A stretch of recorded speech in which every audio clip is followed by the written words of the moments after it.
5 organs, 5 exercises to help you restore those organ functions. First one, heart. You're gonna pound the inside. These are the nerves that connected to your heart. You're gonna slap your arm, slap your arm, slap it, okay? This is benefiting the heart organ, right? Number 2, lungs. Lungs want to welcome oxygen, so lungs, open up the chest, lungs. These benefit the lungs, the lung nerves, and your lung function. For your digestive system, you're going to do the cha-cha.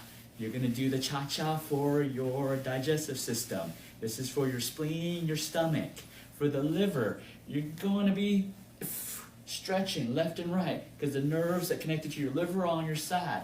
Last one, for your kidney, you're going to do the thrust. You're going to do the thrust for your kidneys, thrust for your kidneys, thrust for your kidneys.